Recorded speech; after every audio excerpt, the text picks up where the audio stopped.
Unfortunately, one of the things that families of children with autism should prepare for in advance is a trip to the emergency room. There is a much higher incidence in those with autism having to go to an emergency room than the general public. So we want you guys to have some of the knowledge that you need on the front end so that when you are faced with an emergency, you're not kind of freaking out and trying to figure out what to do in the heat of the moment. So I want to talk about just a few, and there is certainly a longer list than those things that I'm going to go over today, as far as, what you need if you have to make that trip to the emergency room. Now, as a mother of a son who has had to go to the emergency room more times than I care to think about, unfortunately, I could tell you it is very stressful. And nobody seems to understand autism, even though there are organizations such as the Autism Society of Florida that does a lot of training. And I think a lot of parents, kind of expect that, well, these are physicians, these are nurses, and they understand or should understand autism. No, I don't. I could tell you we've been in the emergency room many times, and I have never gotten to an emergency room and met anyone who just got it. They just had it, and I didn't have to do something. So I'm sorry to tell you that it's not something that you can expect. I hope that changes. I mean, our population is definitely growing. And so I would hope to see that that's going to change. But for the moment, I do encourage you to take some of these steps. And, we do a lot of training, our organization, for first responders. And one of the things that we encourage families to do in that regard is, let your local police know where you live and your child and their needs and things like that, so that if your child has wandered away from home, that the police know how to respond. They know the areas that they like to go. They've kind of seen your child. Maybe they have had an experience with them. So we recommend that in general. And I kind of feel the same way about the emergency room. Now, emergency rooms are usually a little crazy, right? Got people coming and going. I guess, it depends on where you live too. I live in a metropolitan area. So most of the time when we have to go to the emergency room, it's pretty busy.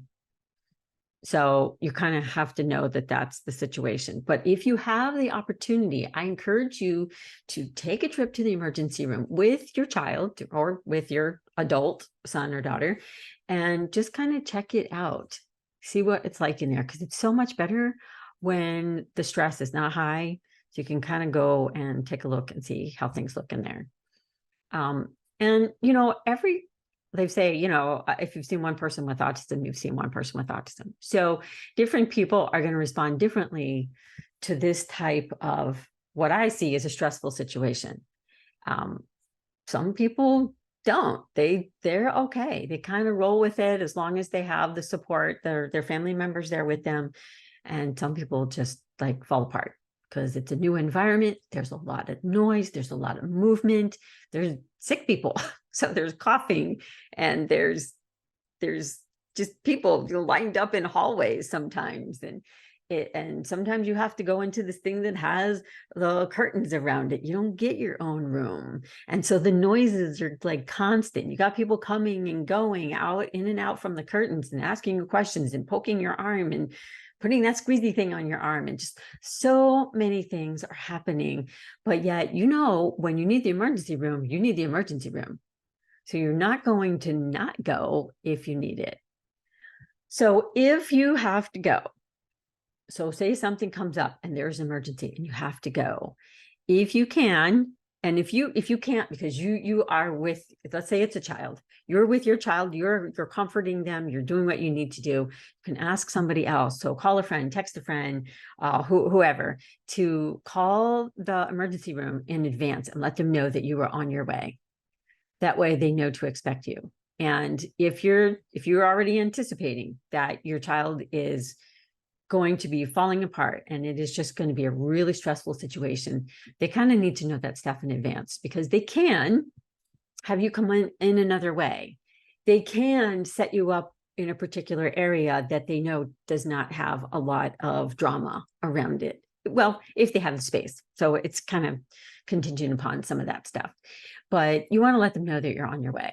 You can ask about potential wait times, especially if it's an emergency, but it's not like a dire emergency. If it's a dire emergency, you just head over there. You just got to get in. That's it. And frankly, if it's a big deal, you need to call 911 and you need to let the paramedics come and do what they can do and just get your loved one in the emergency room like now. Without any hesitation of waiting. And a lot of, well, all the emergency rooms that I know anyway, you pull up and they have valet. So you could just leave your car like right out front, you just grab your kid and you just like run inside. Now you want to share any issues that you anticipate with the staff. So when you get there, so let's say that you didn't get a chance to call, you didn't get a chance to do any of that stuff because, you know, when you're in the heat of the moment, your memory just kind of goes out the window. At least mine does. And so when you get there, you're going to let them know what's happening. You're going to let them know that your child or the person that you're with has autism and some of the challenges they might have in that environment. And really what you guys might expect to see if you know. So if you have a feeling, for instance, one of my friends, if you put an IV in her child's arm, he's pulling that out. If you intubate him, he's going to pull it out if he's awake. So those kind of things are really important to know. They do not tie anybody down in the emergency room. So they're not going to strap your child or your loved one to a bed to keep an IV in their arm. At least what I'm being told is they will not do that. So don't expect that. If your kid has an IV in their arm, don't expect that somebody's going to strap them to the bed so they can't pull the IV out. So they need to be aware of those things so that the experience is life-saving or comforting, whatever needs to happen for your child. But at the same time, everybody's aware of the potential dangers for your child and any others, depending upon, you know, what's going on in the situation. If you know you're going to be there for a while, so let's say it's not an emergency, let's say that your child is, I don't know, coughing a lot and not like choking, but coughing. You think that maybe they have pneumonia. And, you know, emergency rooms are emergency rooms. So they're going to take the emergencies first. So you may get over there and you might have to wait. So you're going to bring snacks with you. You're going to bring their favorite sensory items or their toys or, you know, the things that they would find comforting. It's really good if you could bring something from home into that environment because it's a new one for them. So they might be really scared.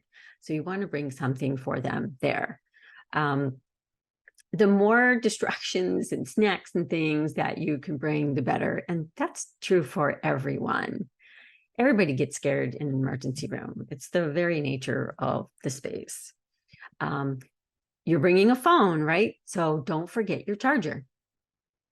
I actually encourage everybody to have a charger, an extra charger in the compartment box inside your car.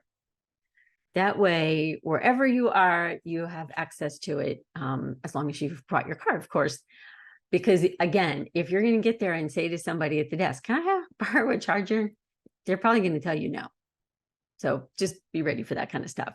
So if you have to wait, you know, if you and the person that you're with has to wait, again, if you show up and it's a really busy waiting room, talk to the desk, explain to the desk that you need to have a quiet area and that you understand that there's going to be a wait, but you need to have a quiet area. And, you know, some kids, especially, so I'm talking about younger ones, may have a really hard time waiting in that waiting room. And the staff doesn't want a scene in the waiting room. So you know, for my son, I would tell them something's going to happen in this waiting room and you're not going to want it. He definitely doesn't want it. And neither do any of the people that are there because everybody in the waiting room is scared. They're either scared of their loved one, what's going on with their loved one, or they're scared for themselves. So everybody's on edge. And so you want to be able to create as calming an environment as you can for everyone. Of course, first and foremost, you, your child, or whoever is in there. And do not be afraid to contact the supervisors or even the CEO of the hospital, which I have had to do on more than one occasion.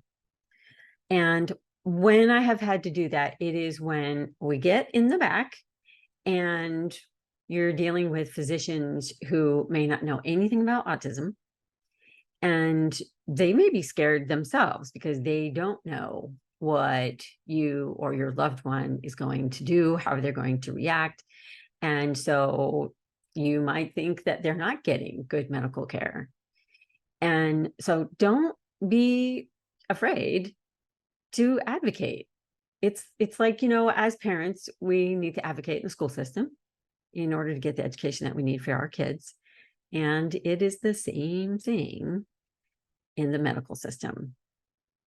And so you always want to feel like you're getting whatever. So if it's in the emergency room, what are you seeking? Good medical care. And if you don't feel like you're getting that, then just while you're sitting there waiting, you can pull out your phone and you could be doing a search to see who is in charge at this hospital and contact them. Because you do not want to get home with a really bad feeling. And believe me, they're going to send you a survey because they all send surveys. And frankly, they want it to be a good response survey. And you want that. You want to be able to say, wow, that experience was really good. It was scary, but it was good. And it seemed like everybody understood. But I'm here to tell you, it's not an autism friendly situation in most of these emergency rooms. So the more you can do in advance to be prepared by both preparing your child, and you can have a social story. If you have a child who has seizures, for example, have a social story about, sometimes we have to go to the emergency room. And when that happens, this is sort of the drill. This is what the experience is about.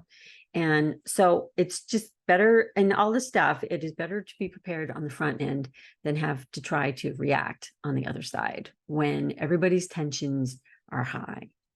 Okay. I hope you guys got something out of this. And if you did, I hope that you will share it with others that you know and follow along with us, because we're going to be creating more and more of just little info sessions that we hope will be beneficial to the autism community. And so just kind of trek along with us. You can find us on social media as well. We are the Autism Society of Florida. And so if you go to our website at autismfl.org, you will be able to see a whole bunch of information there. And this podcast appears on YouTube, and it also appears on Apple Podcasts, Google, and Spotify. So you can check us out and follow us on any of those platforms. All right. Thank you so much. I'll see you guys again next time.